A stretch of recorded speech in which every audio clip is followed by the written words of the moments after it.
बेटी की फिजूल खर्ची। दुनिया की चकाचौंध को कौन नहीं एंजॉय करना चाहता, लेकिन क्या फालतू की मौज मस्ती में पैसा खर्च करना सही है? देखिए जरा।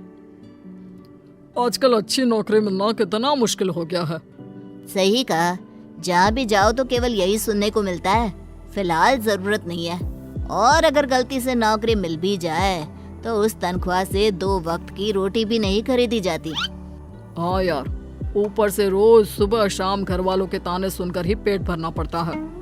अब तो तेरा खाना बिना घर वालों के ताने सुने बिना पचता भी नहीं होगा, हैं? क्यों, तेरे घर वाले कुछ नहीं कहते?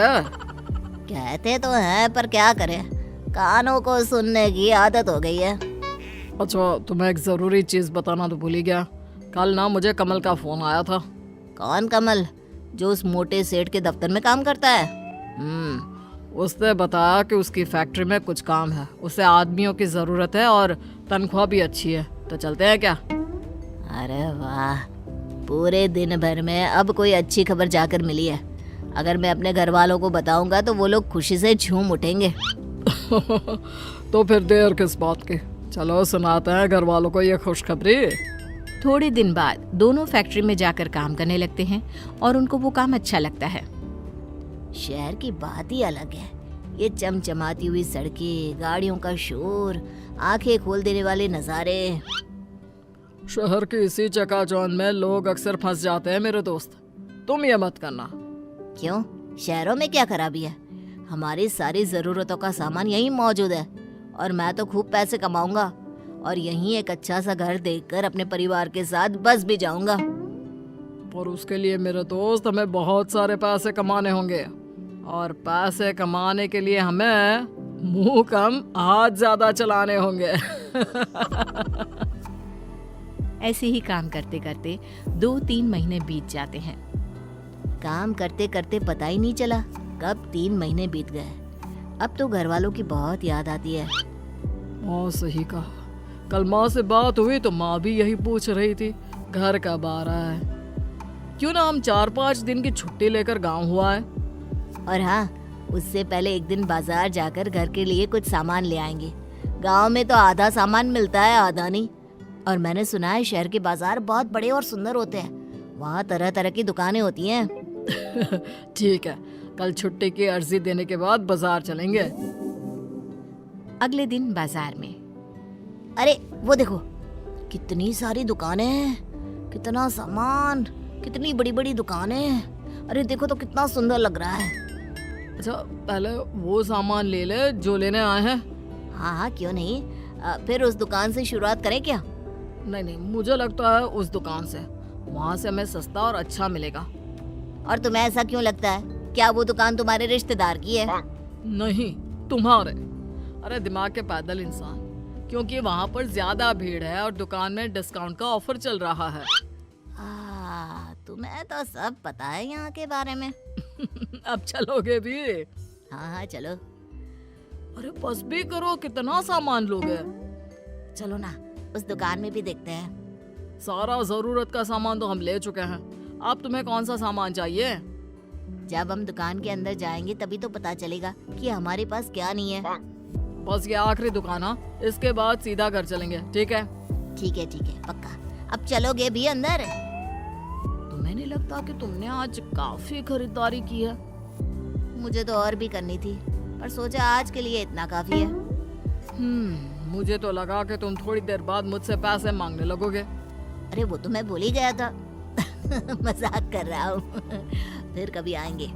आज सच में बहुत मजा आया। वैसे घर वाले अपने लिए तोहफे देखकर बहुत खुश हो जाएंगे। खरीदारी तो हो गई भाई, अब पेट में चूहे दौड़ रहे हैं, चलो कुछ खा लेते हैं।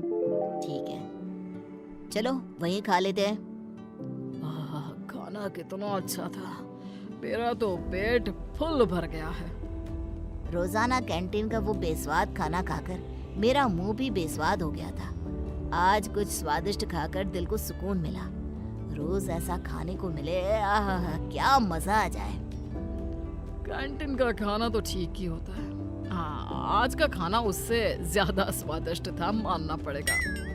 उस दिन से सुरेश कई बार बाजार जाता खरीदारी के लिए, और साथ साथ बाहर से ही खाना खाकर आता।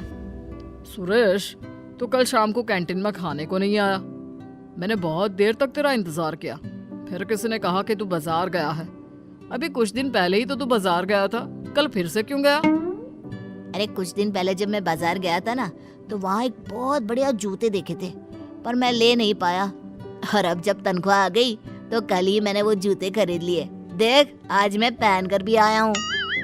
हाँ यार, ये तो बहुत महंगा लगता है। लग कैसे रहे, आजकल ना मार्केट में बहुत चल रहा है, ज्यादातर लोग यही जूते खरीद रहे हैं। लेकिन तुम्हारे पास तो जूते हैं ना, तो फिर ये नए जूते क्यों? अरे क्योंकि ये आजकल ट्रेंड में चल रहा है। छोड़, तुम नहीं समझोगे। लेकिन तुम अपनी सारी कमाई बेफिजुल की चीजों में खर्च कर रहे हो। बेफिजुल कहा, जूते ही तो लिए और एक आध सामान बस। कुछ दिनों बाद अरे वहाँ के छोले पूरी इतने अच्छे थे, इतने अच्छे थे, क्या बताओ सच में। क्या बता रहे हो? जरा हमें भी बताओ। कल ना मैं बाजार गया हुआ था, वहाँ मैंने छोले पूरे खाई, बहुत ज्यादा स्वादिष्ट थे। तू कल फिर बाजार गया था? तुझे नहीं लगता तू कुछ ज्यादा ही बाजार जाने लगा है और बेफिजुल की चीजों में अपनी कमाई उड़ा रहा है? अरे तो फिर से शुरू हो गया। तुझे इतनी दिक्कत क्यों हो रही है? तू तो ऐसे बोल रहा है जैसे तेरी कमाई उड़ा रहा हूँ। अरे अपनी कमाई से तो खा रहा हूँ ना। लेकिन अगर तू अपनी सारी कमाई ऐसे ही उड़ाता रहा तो अपने घर वालों को क्या भेजेगा? उसकी चिंता करने की जरूरत तुम्हें नहीं है। बड़ा आया मुझे भाषण देने वाला। उसके बाद से सुरेश राम से दूर रहने लगा। कुछ महीनों बाद दोनों अपने घर जाते हैं। अरे तुमने सविता का घर देखा? उसने कितना शानदार घर बनवाया है। हाँ, मैंने देखा। जैसा मकान शहरों में देखने को मिलता है ना। मैंने सुना है उसका बेटा राम शहर में नौकरी करता है, उसी की वजह से वहाँ एक पक्का मकान बनवा पाए। अब हर किसी की किस्मत सविता की तरह थोड़ी ना है। इतना मेहनती बेटा, नहीं तो काम तो सुरेश भी वही करता है, पर क्या करे, उसने अपनी सारी कमाई फिजूल की चीजों में खर्च कर दी। दूर से सुरेश सब बातें सुन रहा होता है। काश मैंने तब राम की बात मान ली होती तो आज ये सब सुनना नहीं पड़ता। अब पछताने से क्या फायदा दोस्त, तुम अपना पैसा फिजूल चीजों में बहा चुके हो।